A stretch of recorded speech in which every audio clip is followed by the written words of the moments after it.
Este programa ha sido declarado Programa de Interés Provincial por el Gobierno de la Provincia de Buenos Aires.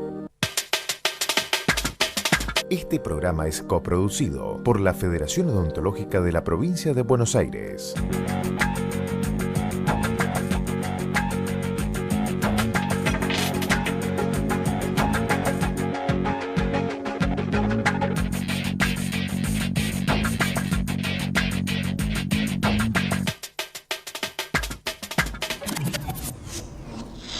Muy buenas tardes, ¿qué tal? ¿Cómo les va? Bienvenidos a ESE. Hoy vamos a hablar sobre los avances y qué alcance tienen estos en la lucha contra el SIDA, ¿no? Y si por otra parte, con los cócteles de droga que han permitido mejores tratamientos y mejor calidad de vida, si de alguna manera nos ha aflojado un poco el tema de la prevención. Y en tema de discriminación, ¿cómo estamos en nuestro país?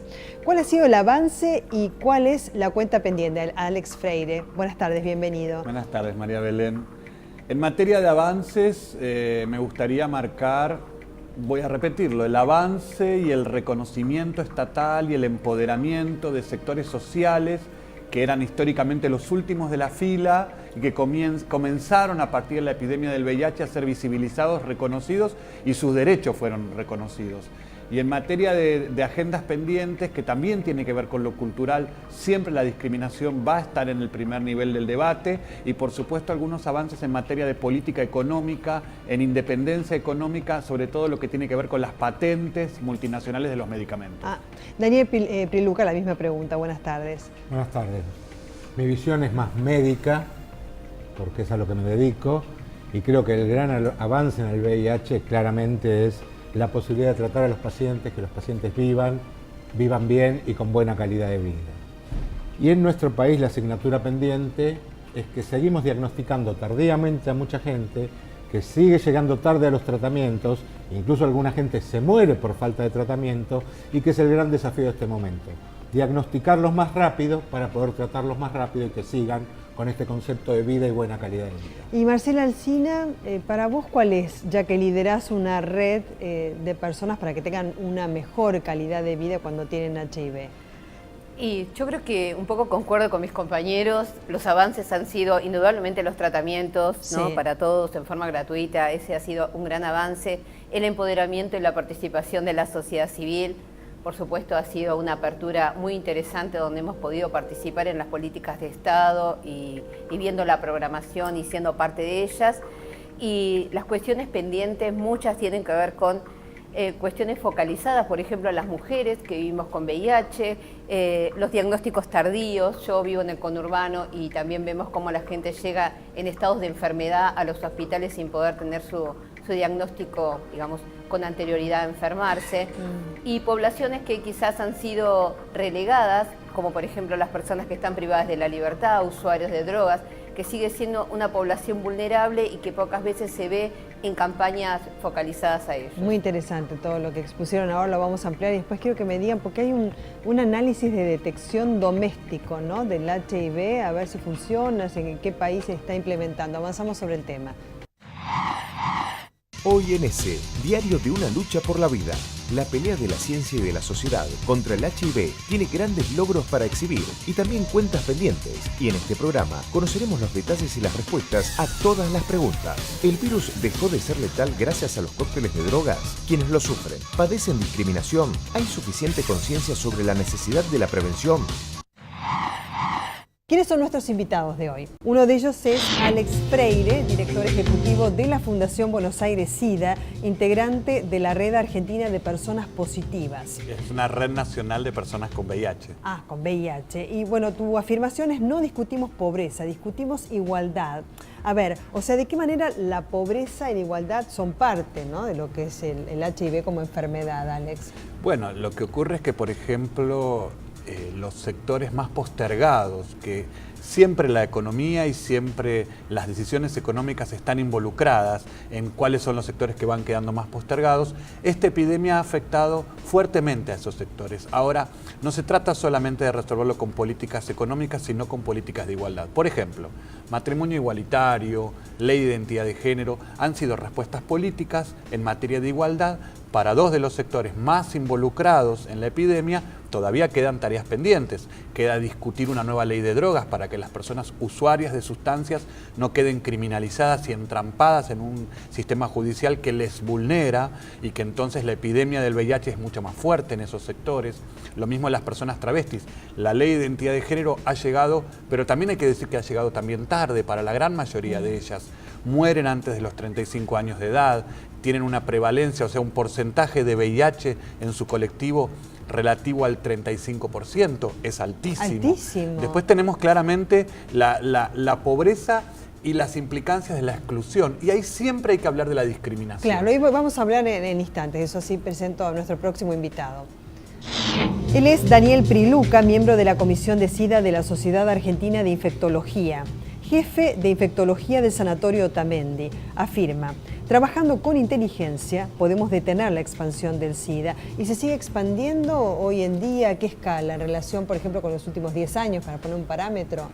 Nosotros no tenemos estadísticas totalmente fidedignas como para poder decir eso.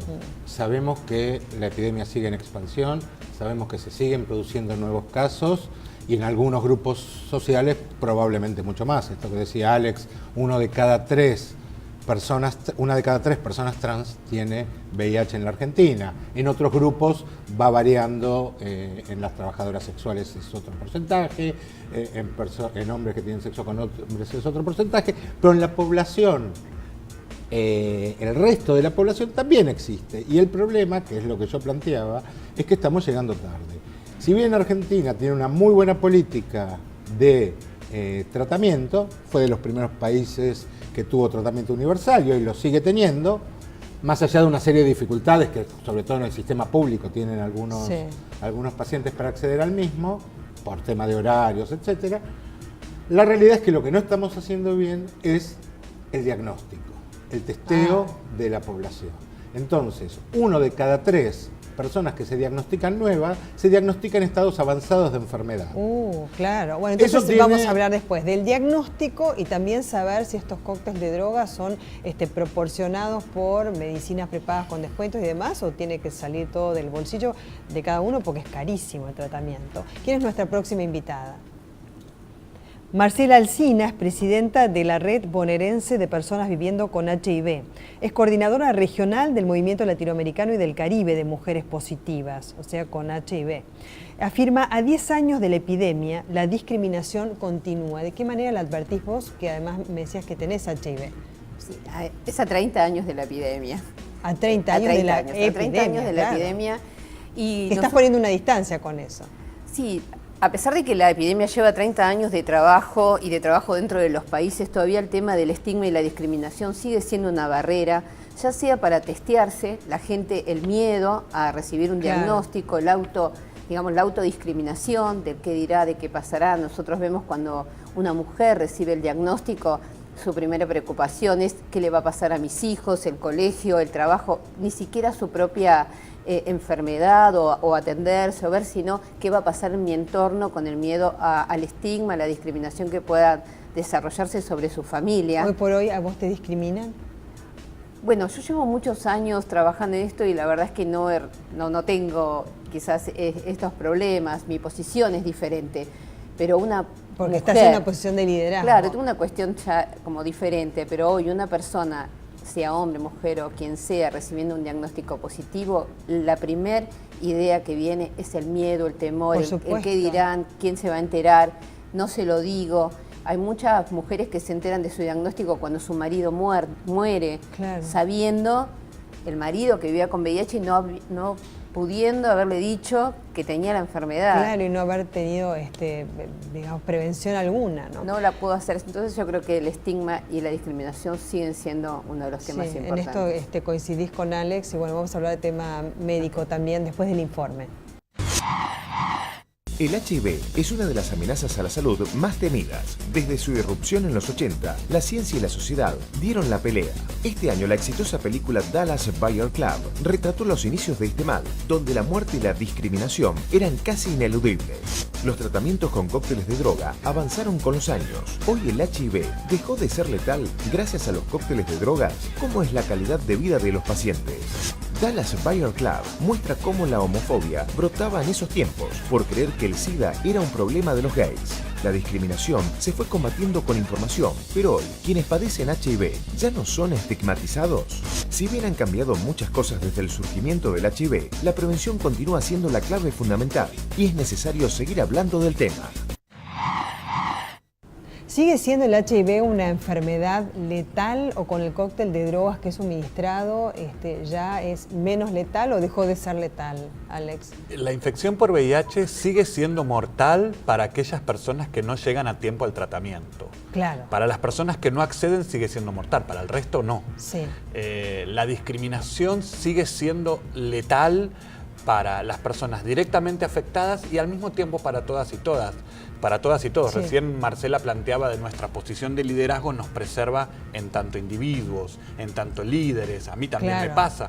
Pero por ejemplo, por el rol. Por el rol. Pero también, por ejemplo. Pero somos más que un rol. Claro. Y yo, por ejemplo, ahora estoy teniendo un debate muy fuerte político con el ministro de Cultura de la Ciudad de Buenos Aires, que él afirma que decir sidosos de mierda y cosas por el estilo entra en la categoría de humor político. Y eso es grave porque legitimar, avalar ese tipo de expresiones, aunque yo no corra riesgo de llegar tarde al tratamiento, aunque yo tenga garantizado mi acceso a la salud, también me afecta, porque por ejemplo en mi carrera política también me afecta. En definitiva, no alcanza, no te terminás de empoderar nunca como para quedar a salvo de la discriminación. Tal vez yo no tengo el problema de el maltrato en el hospital o el no acceso al tratamiento, pero sí sigo todavía problemas con, por ejemplo, el debate al nivel político, cuando se discrimina al otro o a la otra por homosexual, por usuario de drogas, por ejercer la prostitución. Entonces, todavía falta mucho, mucho, mucho para decir que la discriminación dejó de ser un problema. Es más, la discriminación es el problema. Discriminación interviene a la hora de decidir presupuestos para comprar medicamentos. Nuestro país que es tan federal, además. Porque son muy caros los cócteles de drogas, La Argentina, ¿no?, tiene garantizado el tratamiento universal para toda su población. Con el programa el caso de las personas médico, que no tienen... No, es el...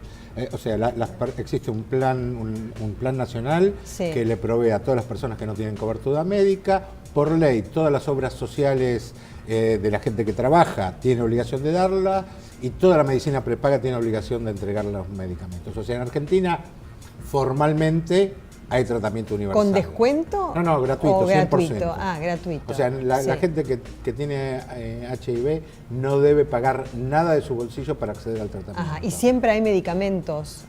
En general siempre hay, digamos, la verdad que en los últimos años no hemos tenido faltas importantes, al menos en capital donde yo me desenvuelvo, creo que en provincia, pero fue más por un problema logístico, creo que porque no haya en el Ministerio de Salud de la Nación. O sea, el Plan Nacional en los últimos años tuvo un especial cuidado que no falten. Y la seguridad social, alguna obra social tiene alguna dificultad, la medicina prepaga en general no la tiene. Sí, la provincia de Buenos Aires creo que los problemas que ha tenido en el tema de algún faltante de medicamentos tiene que ver con una logística y complicaciones a la hora de la entrega, porque tenemos una provincia además. La provincia concentra el 50% de la epidemia del país. Entonces imagínate, 50% de la epidemia del HIV. Y también de los habitantes. En el conurbano y en la provincia de Buenos Aires. Entonces, tiene un tema de logística bastante complicado. Los medicamentos tienen que pasar por regiones sanitarias, después ir a los hospitales, el traslado de los hospitales, los presupuestos, la gente encargada de ir a buscarlos. Entonces eso muchas veces imposibilita que estén en tiempo y forma. Y, por ejemplo, hay otros medicamentos que son para enfermedades oportunistas, que sí ha habido faltantes y que también eso hace a la calidad de vida de los que vivimos con VIH. Vamos a recordar un fragmento de Dallas Buyers Club, ya que el actor protagónico ganó un Oscar, al igual que el actor de reparto, ¿no? Acá él se entera que tiene HIV. ¿Cómo reacciona? So we ran some additional tests. Some blood tests. What kind of blood test? I don't use drugs. We didn't test your blood for drugs. You've tested positive for HIV, which is the virus that causes AIDS. Have you ever used intravenous drugs?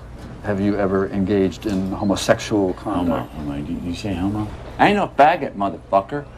I don't even know no fucking faggot. Cell count is down to 9. A healthy person has between 500 and 1,500. So frankly, we're surprised you're even alive. We estimate you have 30 days left. Claro, le dicen que queda 30 días de vida, lo tratan de una manera muy fría. Esa es nuestra historia. ¿Es nuestra historia? Esa es nuestra historia, es mi historia además. Hoy pasa esta personalmente. historia, Alex. Cuando hace casi 20 años me diagnosticaron, me dijeron algo que hoy no me dirían, pero en Sí. aquel entonces formaba parte del lenguaje médico. También de la ignorancia, porque no había medicamentos, ni había información, ni para la ciencia médica. Entonces a mí me dijeron que tenía SIDA y que me iba a morir en 3 años. Nosotros fuimos, Marcela también, de aquellos que en aquel entonces militamos y logramos que hoy tengamos la cobertura de medicamentos al 100%, pero eso no fue así al principio. No, al principio Nosotros no. fuimos ¿Cuántos esa años atrás me historia. estás hablando? Mira, mi diagnóstico fue hace 20 años, pero no Sí. existían los tratamientos, hace unos 15 que existen. Claro. Así que tuve tiempo para no morirme, para empoderarme, Estás espléndida. para participar de la organización Sí. nacional, de una red que dio una respuesta en los 90, en ese periodo neoliberal, donde el gobierno nacional a nosotros nos perseguía de todo sentido, a los homosexuales, a los usuarios de drogas, bueno, todos los colectivos que mencionamos antes, y además no nos entregaba la medicación. Nosotros tomamos el Ministerio de Salud, hicimos recursos de amparo, hicimos una pelea política, le pusimos el rostro. Tema muy difícil, muy complejo, en aquella década en la que todavía se hablaba, como todavía algunos hablan hoy, pero menos, de peste rosa. Entonces, esa película nos refleja la lucha que dimos, la Claro. lucha con Aerolíneas Argentinas, que en ese momento Sí. generosamente traía los medicamentos en forma gratuita de Estados Unidos, no cobrando el transporte, pero había Claro, que no estaban comprarlos. acá. Claro, había que comprarlos. Por eso yo puse Y hoy énfasis hay que en decir eso. que las obras sociales y las prepagas que proveen de medicamentos, también el fondo garantista es el Estado Nacional. No es una decisión empresarial solamente, sino que es el Estado el que obliga, pero también es garante de que eso se cumpla. Claro, y doctor, porque le quiero preguntar por lo médico, ¿no? El Bueno, a mí cóctel me- de drogas que, como dice Alex, hace 15 años que le ha mejorado muchísimo la No vida. existía. Y que no existía, ¿no? Pero fue evolucionando A ver, también. ¿Cómo es la calidad de vida de un Yo paciente? pertenezco a los que les decíamos, yo soy más viejo en esto incluso que Sí. Alex, yo atiendo personas con VIH desde Naciste antes. 1985. Soy más viejo, me recibí de médico antes, en 1985 empecé a ver pacientes, donde como dice Alex no teníamos nada para ofrecerles. Algunos intentábamos ser un poco más humanos que lo que dice la película, otros serían un poco más fuertes. Pero la verdad es esa, la verdad es que lo que uno vio en ese momento es un grupo de gente joven, que nosotros los asistíamos, que muchas veces íbamos sábados, domingos a los hospitales porque no teníamos mucho más que ofrecerles que nuestra presencia. A personas que estaban abandonadas A por sus personas que familias estaban, también. en algunos casos sí, en otros no, había de todo, la discriminación existía, había familias que estaban firmes al lado de los pacientes, Pero había parejas tampoco que se sabía Seguramente mucho, depende ¿verdad? de Lo qué que tipo de dice Alex. paciente, porque si es un paciente... Siempre trabajé en hospital público, o sea, Claro. yo hice mi residencia en mi De primer sectores paciente populares, estás hablando de Fernández, sectores después populares. hice la residencia en el Muñiz y después me fui al Hospital Vélez Arfield. Aunque hay que decir que en aquella época no había donde atenderse, hasta los sectores pudientes también se atendían en Se hospital tenía- público. En muchos casos, antes de que exista la ley que comenta Alex, que obligó a las empresas de medicina prepaga, como yo atendía también pacientes de empresas de medicina prepaga, me los tenía que llevar al hospital a atenderlos, porque las medicinas prepagas, algunas de ellas, echaron a los pacientes cuando se enteraban del diagnóstico. Eso era los fines de los 80 y los principios del 90. Claro, pero ahora se abastece, Ahora se digamos, abasteció gratuitamente. y uno fue pasando. Yo sé Sí. que la película no la vi, es bastante crítica de la ZT, yo sigo pensando que la ZT salvó muchas vidas, en otras no pudo funcionar, pero alguna gente la hizo llegar a que tengamos los tratamientos que tenemos ahora. Sí. Y el cóctel fue progresando a esto que tenemos hoy, que son medicamentos relativamente simples para tomar, Ah. en pocas dosis. O sea, antes un paciente con HIV tenía que vivir para tomar comprimidos. 30 y pico de 5 pastillas tomábamos. Claro. 30 y pico Yo de tengo un paciente que me había Yo vivo regalado hace su 22 foto. años con VIH. ¿Cómo, Marcela? Yo vivo hace 22 años con VIH y cuando empecé, cuando se empezaron con los tratamientos era una cantidad enorme que era imposible tener una adherencia a ese tratamiento. Y La ahora, adherencia quiere ¿cómo decir es? poder tomar ¿Cuántos los son? Y medicamentos. ahora han bajado, Ahora yo el- tomo tres medicamentos. Ah, Por día. Va a depender mucho del Sí, paciente, pero se seguramente. toma 1 o 2 veces por día, no hay ningún esquema que sea de más de 2 veces por día, porque una de las dificultades era, había pacientes que tenían que tomar, como no se podían combinar entre ellos, 5 veces en el día, con lo cual vivía y tenía que hacer ayuno antes, ayuno después, 1 hora, 2 horas. Era imposible vivir. Era imposible vivir. Pero estábamos vivos. Pero vivían. Están, perdón. Y claro, están una vida de gracias a mierda, eso. pero nos Y mantuvimos se ve que con buena vida. calidad porque yo los veo espléndidos realmente a los las dos. Están las bárbaros. pasamos mal, las Pero me pasamos mal. imagino. Y con Pero a ver, 22. ahora con estos cócteles de drogas, por supuesto que han mejorado la calidad de vida, ¿no? Notoriamente. ¿La prevención se relajó un poco? Yo creo que sí. ¿Sí? Sí, yo creo que a partir de los medicamentos se bajó la guardia y eso es peligroso, porque nosotros seguimos viendo en los hospitales públicos, yo trabajo en hospitales públicos en el conurbano y seguimos viendo la cantidad de diagnósticos que se siguen entregando, los diagnósticos tardíos, la poca campaña que hay, ni televisivas, Ah, ni es verdad, gráficas, la campaña se relajó, ni, ¿no? Ahora no veo. ni casi de ningún tipo. Los equipos multidisciplinarios que en un momento estaban, ¿no? Como los grandes equipos que te atendían, psicólogas, fueron mermando, fueron achicándose por cuestiones presupuestarias y demás. Entonces ahora los infectólogos vuelven a tener una cantidad enorme de pacientes. Por ejemplo, yo estoy en el Posadas. Sí. El Hospital Posadas tiene más de 3.000 o 2.000 y pico de pacientes. Es altísimo, donde muchas veces no dan abasto para la atención, para el tiempo determinado que Pero ahora hay necesitan. más hospitales. Yo me acuerdo que iba a hacer notas, ¿te acordás, Alex? Hay más Al hospitales, Hospital pero también Luis, hay al más gente. al Claro que pabellón hace muchísimos años. Yo tengo una visión Pero complementaria. perdón, yo quisiera decirte Sí. algo con esto. Por ejemplo, La Matanza, para darte un ejemplo, La Matanza tiene un altísimo porcentaje de personas no con VIH con 2 hospitales, ¿no? Entonces, los turnos hay que sacarlos a la noche, hay que dormir, o sea, volvemos a este tema de toda la noche para sacar un turno, para poder atenderte, y eso hace que en las poblaciones donde nosotros trabajamos, usuarios de drogas, comunidad trans, trabajadoras sexuales, etc., o sea, no se puedan adherir a esperar toda la noche para ir a sacar turnos y poder tener una continuidad en sus Claro, tratamientos. todavía está Entonces pasando se pierde eso, sí. esta Claro. continuidad. Y vos hablabas, Alex, De una visión del entorno, complementaria. ¿no? Del entorno, Sí. ¿no? Cómo reacciona. Vamos a poner otro fragmento de Dallas Buyers Club, de esta película, para ver cómo reaccionan los amigos, cómo reaccionaron. I said, grab me a cold one, sugar cane.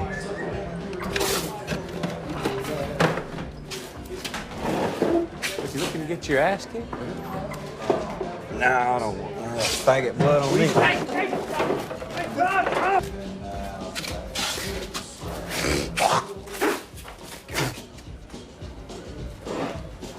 Fuck y'all, man.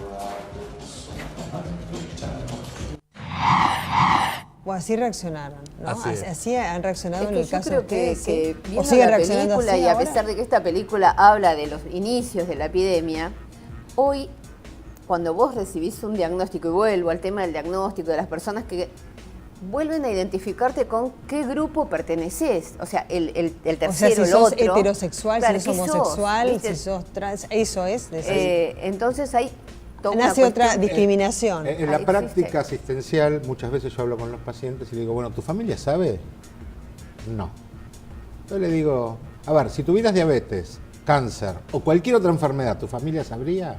Sí. Entonces, ¿por qué me estás diciendo que tenés una enfermedad? Pero en general, si tuvieras cualquiera de esas enfermedades, quizás te dicen, ay, pobre, tenés cáncer. Está ¿no? bien. Si tenés VIH, algo habrás hecho. Yo estoy de acuerdo. entonces, Por eso, porque la discriminación existe. O sea, el supuesto. paciente se protege porque tiene miedo a ser discriminado y porque sabe que y tal vez él mismo, un año antes, haya discriminado o haya hablado discriminativamente de alguien con VIH. Entonces, la discriminación sigue existiendo y eso limita. ¿Qué cosa más terrible puede tener una persona que tiene una enfermedad, aunque esté bien, que no poder compartirlo con su familia, con sus seres más queridos, con sus padres, con sus hermanos, con sus hijos? Depende de la edad de los hijos, Sí. por supuesto, que lo puedan entender. Pero, ¿qué más terrible que no poder decirle, tengo una enfermedad y tengo que tomar estas pastillas y tener que esconderse en el baño para tomar una pastilla? Y el tema de esa detección que hay, que es casera, que bueno, acá no. Ahí todavía también interviene no sé. todo lo que hablamos. Sí. Quiero decir, hay 2 tipos de discriminación. La que uno autopercibe, a veces es real y o no, y también la que uno se autogenera, la autodiscriminación, que hace que yo mismo no me presente, no lo diga.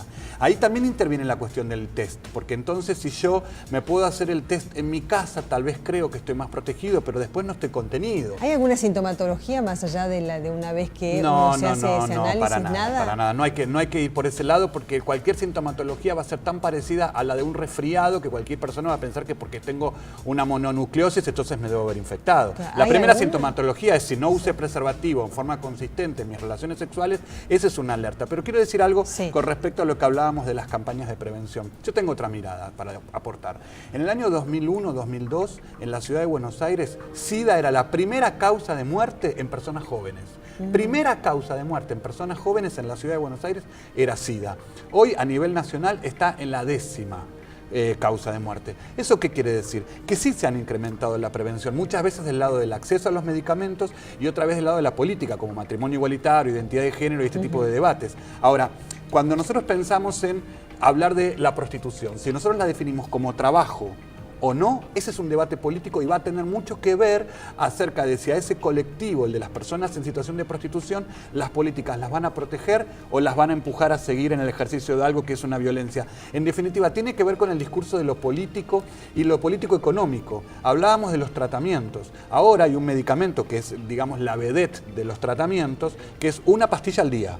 Pensemos en cuando tomábamos 30 y pico y las manos llenas de pastillas, o de 3, que a una al decía día. Marcela, Ahora, ese medicamento que es hoy se está entregando más o menos al 15% de los pacientes en tratamiento que les provee el Estado Nacional, ese tratamiento el gobierno argentino con la ley de patentes puede para el año que viene comprar la versión genérica y ahorrar 11 millones de dólares. Entonces, el dinero, la inclusión, ¿a qué destinamos el dinero? Es un debate, y hay un gran debate a no olvidar, que tiene que ver con los tratados de libre comercio, la lucha por la propiedad intelectual, el Transpacífico, el no al ALCA, el tratado de libre comercio que hay o no que firmar con la Unión Europea, la producción de genéricos de India, y eso va a determinar fundamentalmente el acceso a los medicamentos para los próximos años. Hepatitis C. Viene para el año que viene un medicamento que la va a curar al 100%, pero Argentina tendría que desembolsar, si compra la droga con la patente, 800.000 millones de dólares. Inviable. Hay que hacer la versión genérica. Y eso es un debate político. Me tengo que ir ya. No tengo el auspicio. Cerrá 2 segundos. Un tema que decime vos. No va a quedar, Luciano. Alex, del todo de acuerdo. La prevención tiene varias patas. Todo lo que es profilaxis, todo lo que es el uso de preservativos, pero también si nosotros detectamos y tratamos antes a los pacientes, es también un mecanismo de prevención. El paciente tratado transmite un 96% menos la enfermedad que el paciente no tratado. Esos pacientes que desconocen su diagnóstico se cuidan menos y a su vez no están tratados por lo que transmiten más. Claro. Es un arma muy importante entonces desde diagnosticar. Ya. Gracias por este cierre. Gracias por haber venido. Quedaron 1000 preguntas pendientes, pero por lo menos tratamos el tema. La seguiremos. ¿No? Por lo menos hay cuando quieran. No en el programa. Muchas gracias. Nos despedimos, nos reencontramos el próximo miércoles a las 18:30 por Canal Metro como siempre. Muchas gracias.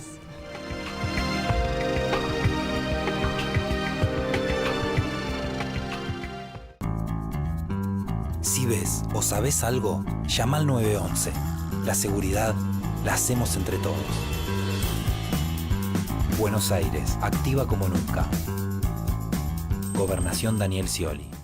IOMA, más cerca. Te ofrecemos la más completa cobertura en internación, consultas médicas, odontología, estudios de diagnóstico, prótesis y medicamentos. Libre elección entre los prestadores más jerarquizados de la provincia. IOMA, más cerca.